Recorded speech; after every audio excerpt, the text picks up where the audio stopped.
राकेश टिकैत को दिल्ली पुलिस ने लिया हिरासत में, बाद में छोड़ा। प्रदर्शनकारियों से मिलने जा रहे थे जंतर मंतर।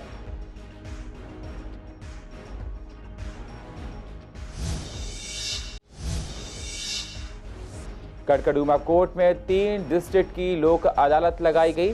काफी लोगों के चालानों के निपटारे किए गए।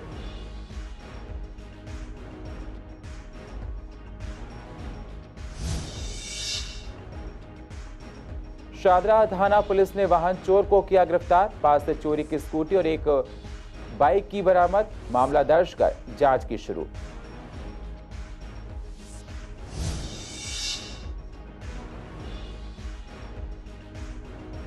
मयूर विहार पुलिस ने ऑपरेशन सुदर्शन द्वारा एक व्यक्ति को पकड़ा। चोरी के कई मामलों को दे चुका है अंजाम। पास से बटन वाला चाकू किया बरामद। मामला दर्ज कर जांच की शुरू।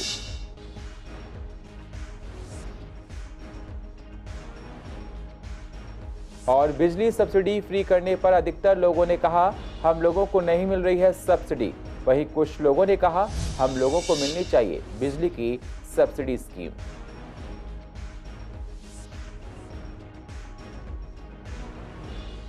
नमस्कार, स्वागत है आप सभी का सीसीएन में। मैं हूं आपके साथ सुनील चौहान और आप देख रहे हैं पूर्वी दिल्ली खास। अब होते हैं रूबरू पूर्वी दिल्ली की अहम खबरों के साथ। बेरोजगार संघ के प्रदर्शनकारियों से मिलने जा रहे किसान नेता राकेश टिकैत को दिल्ली पुलिस ने कुछ देर के लिए रविवार को हिरासत में ले लिया। हालांकि जानकारी के अनुसार बाद में उन्हें छोड़ दिया गया है। पुलिस किसान नेता को लेकर मधु विहार थाने ले गई। Special CP law and order Dipendra Pathak ने कहा था कि टिकैत को हिरासत में लिए जाने के कुछ देर बाद ही छोड़ दिया जाएगा। राकेश टिकैत ने ट्वीट कर कहा था कि सरकार के इशारे पर काम कर रही दिल्ली पुलिस किसानों की आवाज को नहीं दबा सकती है। ये गिरफ्तारी एक नई क्रांति लेकर आएगी। यह संघर्ष अंतिम सांस तक जारी रहेगा। वहीं दिल्ली के जंतर मंतर पर प्रदर्शन के लिए किसानों के जत्थे पहुंचने शुरू हो गए हैं। दिल्ली के टिकरी बॉर्डर से सटे बहादुरगढ़ में ट्रेन में बैठकर पंजाब से किसान पहुंचना शुरू हो गई है। फिरोजपुर से आने वाली ट्रेन में बैठकर भारतीय किसान यूनियन सिद्धपुरा से जुड़े काफी किसान बहादुरगढ़ पहुंचे हैं। किसानों का कहना है कि टिकरी बॉर्डर पर उन्होंने 13 महीने बिताए हैं, इसलिए वो उस जगह जाएंगे जिस जगह पर उन्होंने रहकर आंदोलन किया है और आज ही दिल्ली जाएंगे। सोमवार को जंतर मंतर पर प्रदर्शन कर राष्ट्रपति को ज्ञापन देंगे। हम एक जंतर मंतर में बेरोजगारों का एक प्रोग्राम चल रहा था। अच्छा, उसमें जा रहे थे जो रोजगार वाले जो आज बेरोजगारों का था उसमें जा रहे। अच्छा, आए तो ये यूपी छोड़ कर आएंगे। हमें कह रहे कि भाई यूपी छोड़ कर आए। ठीक है। आज दिल्ली में नहीं जा सकते आप। दिल्ली नहीं जा सकते, वजह दिखाएंगे। पूर्व दिल्ली के कड़कड़डूमा कोर्ट में 3 डिस्ट्रिक्ट की लोक अदालत लगाई गई। लोक अदालत में पूर्वी जिला, शादरा जिला और उत्तर पूर्वी जिला के केस देखे गए। तीनों जिला के लिए 27 बेंच ने चालान का निपटारा किया। डीएलएसए के जज प्रणत कुमार जोशी ने बताया कि एक बेंच द्वारा 1200 का निपटारा किया जा रहा है। वहीं टोटल लगभग 32,400 चालान का निपटारा किया जा रहा है। हर बार के मुकाबले इस बार कोर्ट के अंदर व्यवस्थाओं का इंतजाम कर रखा गया था। यहाँ भीड़ को लेकर भी काफी सावधानियां बरती गई। काफी लोगों के यहाँ पर चालान के निपटारे भी किए गए हैं। देखिए, दिल्ली राज्य विधिक सेवा प्राधिकरण के अंतर्गत दिल्ली के तमाम 12 जो ज़िले हैं उन सभी में लोक अदालत का आज आयोजन किया जा रहा है। और ये लोक अदालत नेशनल लोक अदालत लगी हुई है जो कि नालसा के अंडर में लगती है, जो कि राष्ट्रीय विधिक सेवा प्राधिकरण है। कड़कड़डूमा की अगर बात करें तो कड़कड़डूमा में 3 ज़िले आते हैं। इन तीनों ज़िलों में ट्रैफिक की कुल 27 बेंच लगी हुई हैं। एक बेंच 1200 चालान का निस्तारण करेगी। और इस प्रकार से देखा जाए तो कड़कड़डूमा कोर्ट में शाहदरा, नॉर्थ ईस्ट और ईस्ट के मिला के लगभग 32,400 चालानों का आज निस्तारण किया जाएगा। अलावा इसके यहाँ पर MACT की कोर्ट्स हैं जिसमें कि मोटर एक्सीडेंट क्लेम ट्रिब्यूनल के जज साहब बैठे हैं, जो कि मोटर व्हीकल्स एक्ट के जो एक्सीडेंट से जुड़े हुए मामले हैं उनका भी निस्तारण किया जाएगा। इसके अलावा सिविल के जो वाद हैं, क्रिमिनल के, फौजदारी के जो मुकदमे हैं, उनका भी आज निस्तारण यहाँ पर किया जाएगा। उन सभी वादों का जिसमें कि दोनों पक्ष अपनी आपसी सहमति से अपने वाद का निपटारा शांतिपूर्ण तरीके से करना चाहेंगे, तो बिना कोर्ट में केस को लड़े, बिना ट्रायल कराए उन वादों का आज के आज ही निस्तारण कर दिया जाएगा। बात जो ध्यान में रखी जाती है वो दो बातें हैं। सबसे पहली बात तो ये है कि जो भी समझौता है वो लीगल होना चाहिए, लॉ के दायरे में होना चाहिए। और दूसरी बात जो बहुत इम्पॉर्टेंट है कि जो समझौता है वो बैलेंस्ड होना चाहिए। इसका मतलब ये है कि दोनों पार्टीज़ जो भी समझौता कर रही हैं उनके हक़ में कुछ ना कुछ फ़ैसला ज़रूर हो, ये नहीं हो कि सारा फ़ैसला एक के ही हक़ में हो गया। तो इसीलिए लोक अदालत को बहुत ही लोकप्रिय माना जाता है। और जहाँ तक आज के ट्रैफिक चालान्स की हमने यहाँ पे आज 14 बेंचेस लगाए हैं, जिसमें से 10 बेंचेस जो हैं वो हमारे ट्रैफिक चालान्स के हैं। और हर ट्रैफिक चालान की कोर्ट 1200 ट्रैफिक चालान्स का निपटारा करेगी आज।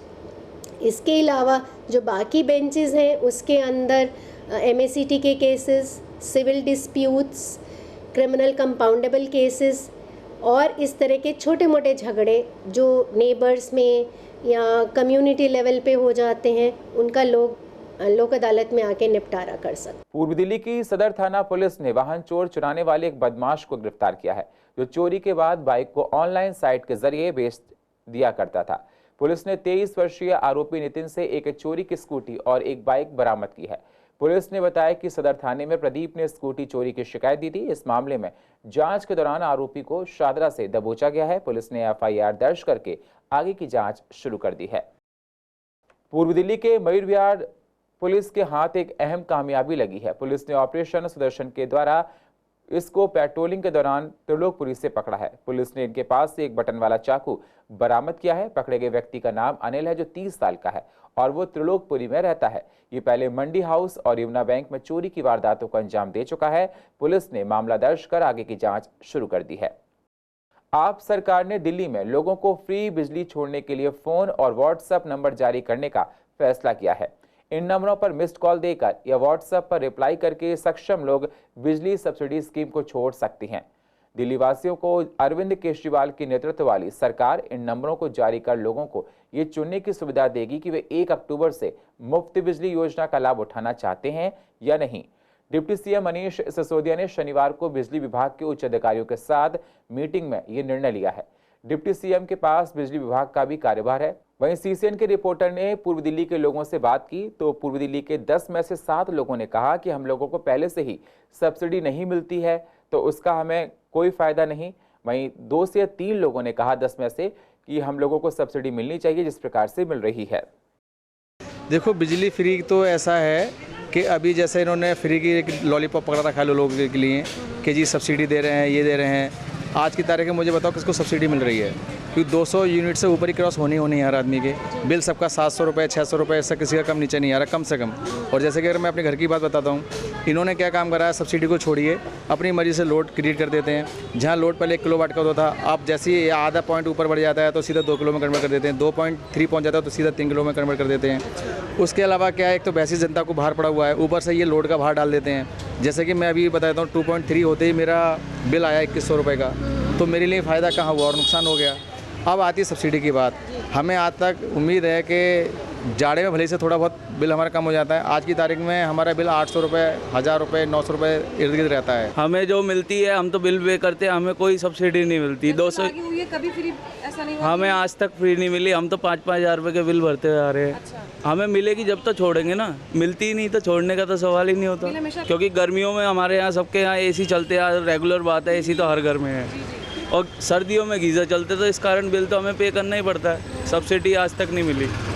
अब तो नहीं मिल रहा, पहले तो मिल रहा था, अब तो नहीं मिल रहा। पहले कब मिला था? पहले लॉकडाउन के आसपास। अच्छा। अब नहीं मिल रहा। मतलब उस टाइम पे क्या? और बिजली के बिल भी बहुत आते हैं। जीरो बिल आया था पहले? हाँ, जीरो बिल तो 1-2 बार आया है।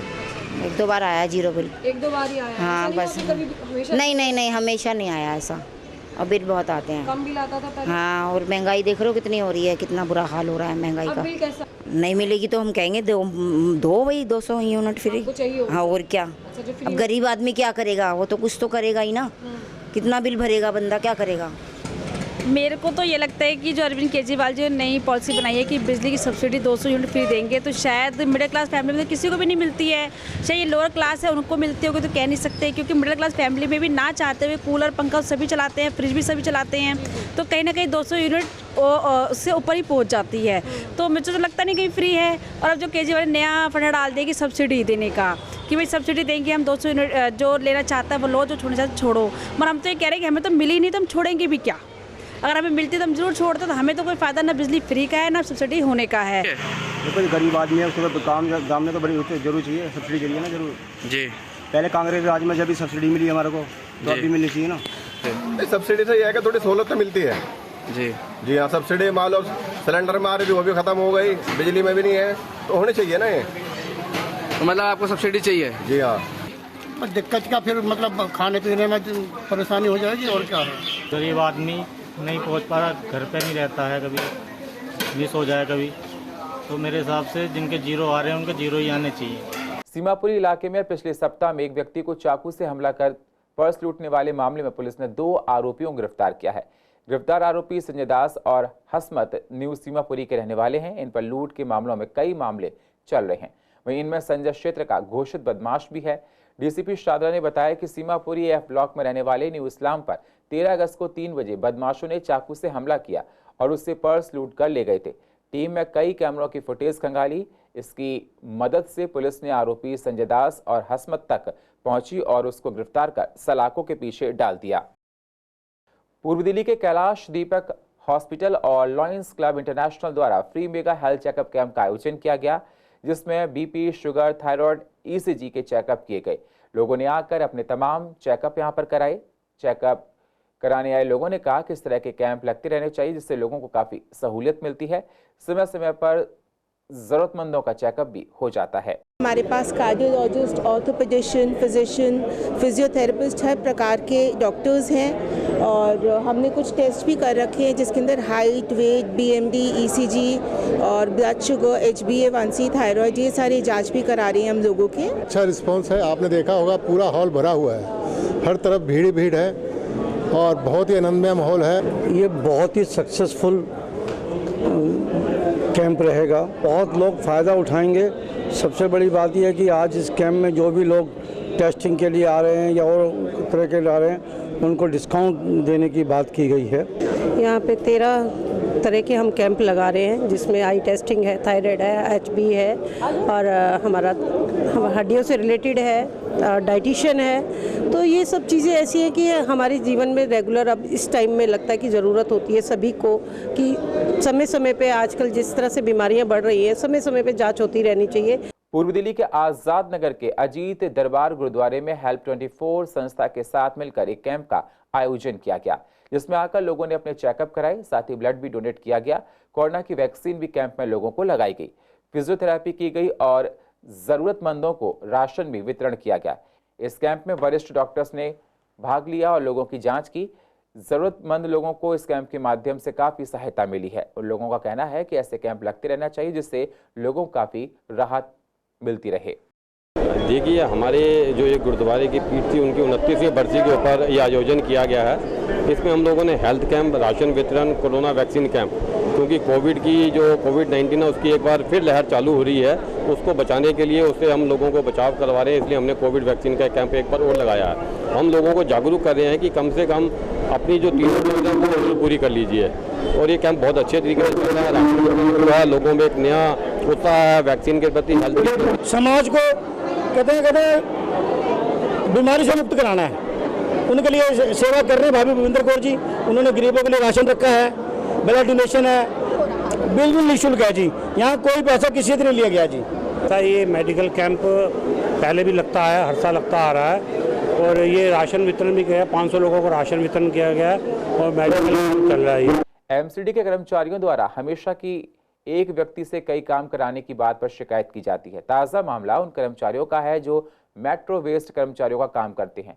आपको बता दें, एमसीडी सफाई कर्मचारियों का काम गलियों में सफाई करके कूड़ा उठाना है और उसे डलाव तक पहुंचाने का है, लेकिन अब डलाव घरों को बंद कर उनकी जगह पर बड़े बड़े कंटेनर रख दिए गए हैं, जिसे सफाई कर्मचारी सड़क पर कूड़ा उठाकर कंटेनर में डालते हैं, जिससे उन्हें काफ़ी मेहनत लगती है, जबकि ये काम मेट्रो वेस्ट कंपनी का है, लेकिन वो नहीं करती, जिससे सफाई कर्मचारियों को अधिक काम करना पड़ता है। देखिए, जब इनको करोड़ों रुपया इसी बात का दिया गया है मेट्रो वेस्ट कंपनी को कि जो भी कूड़ा है उसका समाधान यही करेंगे, निवारण यही करेंगे, हमारा कर्मचारी काम करेगा सिर्फ। लेकिन बड़ा दुख का विषय है और बड़े दुख के साथ कहना भी पड़ रहा है कि इनके कर्मचारी सिर्फ आते हैं, बड़ी गाड़ी और डस्टबिन उठाया और ले गए। हमारे कर्मचारियों को कितना डबल काम करना पड़ रहा है, जैसे ढलावटें हैं। पहले वो ले जाते अपने व्हील बैरों में, गाड़ी में कूड़ा लेके ट्रक अपने ढलाव में डाल आए और आ गए। अब क्या है, वो जहाँ डस्टबिन रखे हैं वहाँ पलटेगा, पहले पलटने के बाद फिर बेलचे से भर के उसको ऊपर भरेगा, जबकि ये काम मेट्रो ईस्ट कंपनी का है, इनकी नैतिक जिम्मेदारी बनती है। इसके अलावा हमारा कर्मचारी पहले ही शॉर्टेज हो रहा है, बीट ज़्यादा है, काम ज़्यादा है, उसमें भी उनको स्कूलों में भेजा जा रहा है, हॉस्पिटलों में भेजा जा रहा है। तो कहीं ना कहीं ये तानाशाही चल रही है अफसरों की, जो गलत है। इसका भार कर्मचारियों पर पड़ रहा है। और जो मेट्रो ईस्ट कंपनी का है, जब तुमने पैसा लिया है, ठेका लिया है इस बात का, तो अपने काम पर ठीक उतरो। तो कहीं ना कहीं इसमें हमारे भी कहीं इंस्पेक्टर, कुछ लोग, सभी को नहीं कह सकता मैं, कुछ लोग कहीं ना कहीं इसमें लापरवाही बरत रहे हैं। मैडम, हम उसका विरोध करते हैं। वो हमारे कर्मचारियों को, जो सरकारी सफाई कर्मचारी है, उनसे ही वो काम ले रहे हैं मेट्रो वाले। और जो सैलरी है, 4-4 आदमी एक रेडी के ऊपर रखे हुए हैं इन्होंने, वो एक या दो को रखते हैं, 2 को बचा लेते हैं। उनकी सैलरी है, जो अपना ठेकेदार लोग हैं, ये खा जाते हैं। वो जो 2 शॉट होते हैं, वो 2 हमारे सरकारी कर्मचारी को लगा देते हैं। हम उस चीज़ का विरोध करते हैं। एक ही व्यक्ति पे ज़्यादा काम का बोझ डाल दिया जा रहा है। एक ही व्यक्ति पे काम का ज़्यादा बोझ डाला जा रहा है। मेट्रो जो कंपनी है कूड़ा उठाने वाली, वो पूरी तरीके से फेल हो चुकी है, क्योंकि जो डिपर जा रहे हैं उनमें हमारे कर्मचारी लगे हुए हैं, जो एमसीडी में है इनका कोई रोल नहीं है उनमें भी। और जहाँ तक कि आपको ज्ञात है कि छोटी छोटी गलियाँ हैं, उनमें कोई व्यवस्था नहीं है कूड़ा उठाने की, उसमें भी हमारा कर्मचारी आता है, ठेली लेके जाए, चाहे वो अपनी हाथ गाड़ी लेके जाए, वहाँ से भी हमारा ही कर्मचारी कूड़ा क्या नाम है खत्तों तक पहुंचाता है। और ये कंपनी पूरी तरीके से फेल हो चुकी है। इसका तुरंत अभी बंद कर देनी चाहिए। ये कूड़ा आप ही लोग डालते हैं उठा करके, जो नीचे पड़ा रहता है? हाँ जी, वो हमारा कर्मचारी है, वो नीचे कूड़ा जो भी गिरा रहता है उसका काम है उसे भरने का, और वो क्या नाम है उसका काम नहीं है। भगवान कृष्ण के जन्मोत्सव के बाद से लगातार मंदिर में भजन कीर्तन चल रहा है। जी हाँ, कृष्णनगर के एक मंदिर में भजन कीर्तन चल रहा है। इस महोत्सव को बहुत भव्य तरीके से मनाया जा रहा है। मंदिर में धूम देखी जा रही है। कृष्ण छठी तक मंदिर में ऐसी धूम देखने को मिलेगी, जिस दौरान मंदिर में एक पुस्तक का विमोचन भी किया गया, जिसे ज़्यादा से ज़्यादा बनाकर लोगों को वितरण किया जाएगा। दूर दूर से लोग मंदिर में भगवान के दर्शन करने के लिए आ रहे हैं और इस फंक्शन में इन्वॉल्व हो रहे हैं। पूरा मंदिर भक्तों से भरा हुआ है। सभी लोग कृष्ण के रंग में रंगे हुए हैं। हम बधाई उत्सव गोकुल गांव में भगवान की बधाई उत्सव मना रहे हैं कि भगवान ने जन्म लिया, तो आज गोकुल में बधाई उत्सव मन रहा है। लोगों में कल से इतना उत्साह था जन्माष्टमी से कि कल से ही लेके अभी तक कंटिन्यूस लोगों का मंदिर में दर्शन करने के लिए आ रहे हैं। बिल्कुल, ये बात बिल्कुल सही है। कोविड के बाद से लोगों के अंदर बहुत ही ज़्यादा उत्साह है। और ये जो हम कीर्तन हो रहा है बाबा का, शाम बाबा का कीर्तन, हम नंद बाबा के उत्सव के उससे जोड़ रहे हैं, और ताकि जो नंद बाबा के यहाँ खुशियाँ हुई थी वो इस मंदिर में हम वो उत्सव मना रहे हैं, उसी उपलक्ष्य में मना रहे हैं। और ये छठी तक उत्सव रहेगा। बुधवार की छठी है। यहाँ पर देखिए भजन कीर्तन से पता लग जाता है कितना उत्साह है, और लोगों के आने जाने से पता लग जाता है कितना उत्साह है। लोग इस मंदिर में इसलिए जुड़े हुए हैं क्योंकि ये मंदिर की जो मनोकामना है, जो भी कोई लेके आता है, वो ज़्यादा से ज़्यादा 6 महीने में अवश्य पूरी हो जाती है। ये सत्य है। और अब लोग दूर दूर से ही कहने भी लगे हैं कि संतोषी माता दुर्गा मंदिर से ही हमारे सब काम हो रहे हैं। जन्मोत्सव था तो बहुत ही हर्षोल्लास के साथ संतोषी माता दुर्गा मंदिर के सभी भक्तों ने आदरणीय पंडित प्रेम प्रकाश जी के सानिध्य में हमने बहुत ही धूमधाम से इस उत्सव को मनाया। और कल श्री जैन नारायण अग्रवाल जी हमारे मध्य में थे, उनके सानिध्य में ये पुस्तक का विमोचन उन्होंने अपने हाथ से किया है। और सारा जो भी इसमें खर्चा हुआ है सभी उन्होंने अपनी तरफ से किया है। और पूर्व दिल्ली की अधिक जानकारी के लिए आप YouTube पर जाकर CCN लाइव को सब्सक्राइब करें और फ्रेश अपडेट लेते रहें। और फिलहाल पूर्व दिल्ली खास में इतना ही। बाकी खबरों के लिए आप बने रहिए CCN के साथ। तब तक के लिए नमस्कार।